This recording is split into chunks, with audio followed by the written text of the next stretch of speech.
More alcohol.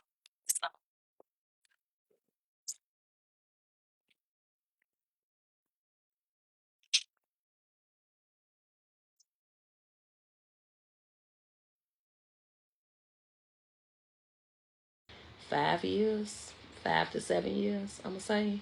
What is this, 20? Yeah, it's actually been that long. It's been about 7 years, six, at least, because it's 25. Yeah, y'all, it's been a long time. It's actually been 7 years um, since I have been studying the book of Ruth. I get so much out of this every time, y'all. Like, literally every time. Good morning, Keisha. I get something out of this every time I read it, y'all. You would think I know this story like the back of my hand. I literally do, but it's so much meat up in this. It's just so refreshing to me. It like do something to my spirit every time I read this. I get leadership out of it. I get submission out. Way before we even get to, I don't even see it as a love story, to be honest. But I get why they say a love story. But I see submission. I see leadership. I see friendship. I see loyalty. I see I see a woman listening to another woman. That's the part that really got me. And that's why I'm studying it the way I am, because I'm going to preach this thing one day. Like, literally, I'm going to preach it and teach it about a woman listening to another woman. We do not do that, y'all. We have an issue with listening to other women for some reason. And not only that, we have a problem with listening to men. This is an issue that we have as a woman. We don't want to listen to nobody, right? But Ruth listened to Naomi and she listened to Boaz. But that's a whole nother subject. I'm going to read what I got this morning so y'all can know why I'm on 10. So keep in mind, we have a couple, Naomi and her husband, Emelech. Emelech? I think that's how you say his name. Anyway, they left from where they was originated from, where they was born and raised, and where they was safe at, right? They left that place because it was a famine, and went over to be with the Moabite people. Like, why would you even do that? Like, why would you even leave from safety and being covered by God to go and live somewhere else with a sinful people? I don't get that. But at the same time, I do get that, because when you don't have, you will do anything you got to do to feed your family, right? I get that. Like, I get it 100%. But he left from safety, he left from God's covering, and he went to live with the Moabite people. And his after years of being there, he died. The husband died. 10 years later, the two sons died. But they both wound up getting married. They both got married to Moabite women, right? So once they died, Naomi like, hold on, I'm going back home, right? Everything good at the crib now. I'm using my words, right? Because y'all already know I'm a paraphrase it, because I gotta speak my language. She like, I'm about to go back home. We good over there. I'm going back home. Y'all stay here. Y'all literally go back to be with y'all people. Let me read it. So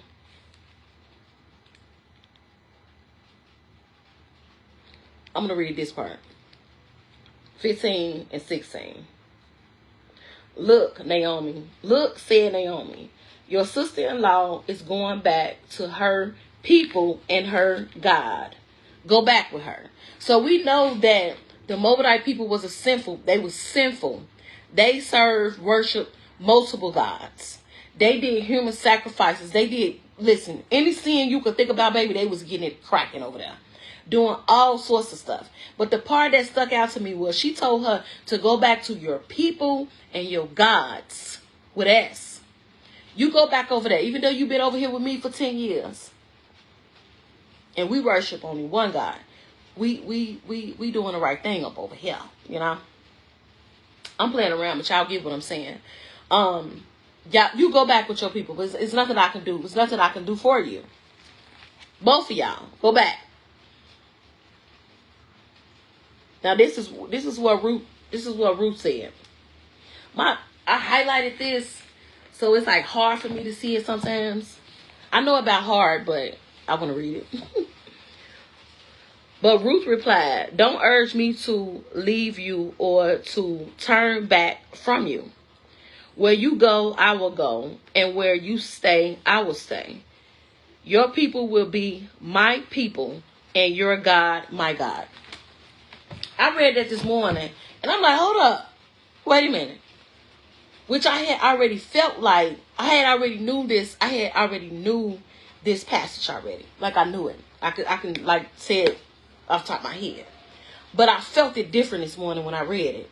Because I had already knew after 10 years of being with your husband and your mother-in-law, and they were Israelites, right? Israelites. They was believers. And you come from a sinful culture. And after 10 years of being with them, you can't tell me that Ruth did not start crushing on God. Can't tell me she didn't. Not only not crushing on God, she started to become a believer in God. And the reason I felt that, because why would she say your God will be my God? I caught it years ago when she said, your God will be my God. The God that I once knew, I don't want that God no more. I want the God that you serve. And this is why it's so important for us as believers to believe out loud. For some reason, like we be afraid to be a believer or something. Like we go through things, we be sad, we be depressed sometimes, we grieve. We know that Naomi was grieving. Ruth was also grieving. But it was something about her. Ruth did not want to leave her. She did not want to detach from her. She clung to her. A woman that's grieving. A woman that was actually sad. A woman that was actually depressed. How could she listen to a woman like that? How could she allow a woman like that to lead her? But God. That's why. She saw the God in her. Regardless of what she was going through, she saw the God in her. It hit me so hard because Naomi told her to go back to her gods. Go back to what you're accustomed to. Go back.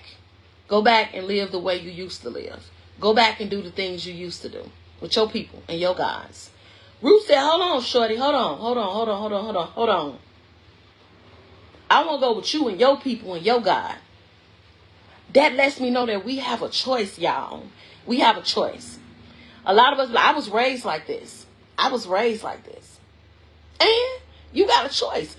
Just because you was raised a certain type of way, don't mean you got to live that way. And this is an example right here of making a choice, a conscious decision. They was on the road going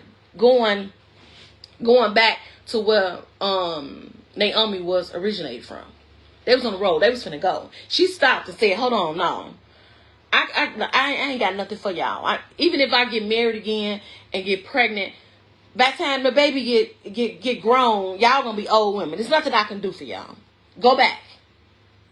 She was at a crossroad. Ruth was literally at a crossroad. She could either go back to what she was accustomed to.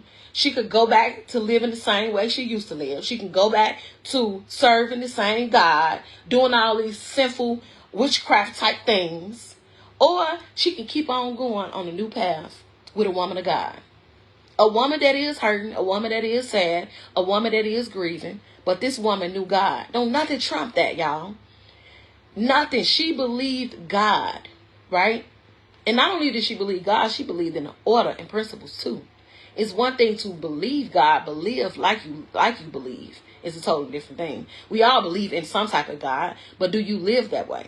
And I'm for sure that Ruth saw something in Naomi.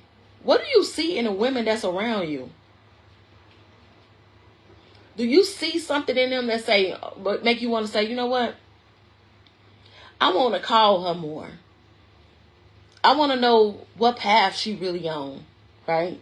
And when I say what path, really, what's going on with you? What scriptures you be reading? What songs you listening to? What do you do when you sad? What do you do when you're not feeling good? How do you cope with everyday life?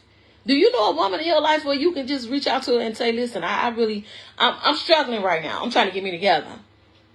Can you help me? Can you spiritually help me? Because this is what Naomi did. Once Ruth got with her and they go ahead and got going and they got to where they were supposed to be, she spiritually led her and guided her. And Ruth allowed her to do that. But you can't just let anybody lead you, guide you, speak life in you. You can't. You can't. And sometimes you got to speak life into the person that's supposed to be speaking life into you, because that's what Ruth did. Ruth turned around and poured in her. She poured in her so heavy, she said, okay, come on, let's go. Come on, let's go. Sometimes you have to pour into the person that's pouring into you, right? But the moral of the story, y'all, what I got out of this today was that we have a choice. We have free will. Just because you was raised a certain type of way, you accustomed to doing a certain type of thing, that don't mean you have to stay that way. When you find God, when you get a glimpse of God and you get a taste of how good he is, oh, baby, change your life. Change your life. You ain't no longer saying, I've been like this all my life. I was raised like this. You become a new creature. You become a different person. You become the person God created you to be. You start to walk different. You start to talk different. You start to live different. Everything about you becomes different when you get a taste of God. And that's what happened with Ruth. She got a taste. 10 years, she didn't only get a taste. She was getting fed. She was getting fed. I don't know if Naomi and her Ruth's husband was feeding her the word of God, or they was displaying the word of God, right? Because you could do them both. You could display the word of God by the way you live and somebody see God through you. Or you can read the word of God to them. I don't know which one was going on because they ain't put that part in the word, but I'm for sure she saw some godly attributes and characteristics in that house to make her want to serve God. One God, not the gods she was accustomed to serve. She wanted to serve one God. That's amazing to me. But yeah, that's all it is. So that's all I wanted to share with y'all. How good God is when you get a taste of him. A little small taste. You ever like was going through something and somebody say something or something happened, you like, oh, that was God. I know that was God speaking to me through this situation. That's how good it be when something like this morning. Ain't nothing going on, good, bad, ugly. I just woke up this morning doing my little stuff before I get out of the bed. And when I got that word, I'm like, oh, there ain't number God this morning. He's trying to show me. We have a choice. We have a choice, y'all. We have a choice. We do not have to stay in the mindset of how we was raised or our upbringing. We don't. We don't have to. We don't have to, y'all. We have a choice. You have the choice to turn from your old way of living and turn and live for God and have peace. Peace that surpasses all your understanding. Not only that, but live a life of abundance. Jesus died so that we can live a life of abundance, right?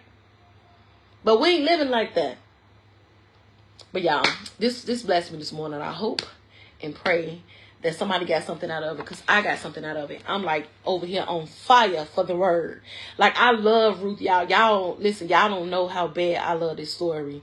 This is chapter 1. We ain't even got into when she met Boaz yet. We still in chapter 1. I'm still getting fed off chapter 1 from the book of Ruth. We ain't even reached nowhere yet. I could talk about so many different things in chapter 1. Like, this is just something that came to me today. It's so much meat in these 4 chapters, y'all. I can eat off of it till the day I die. For real. It's listen. Come on. Eat with me, y'all. Eat with me. This here, life changing. But y'all enjoy y'all Tuesday. Taco Tuesday, too.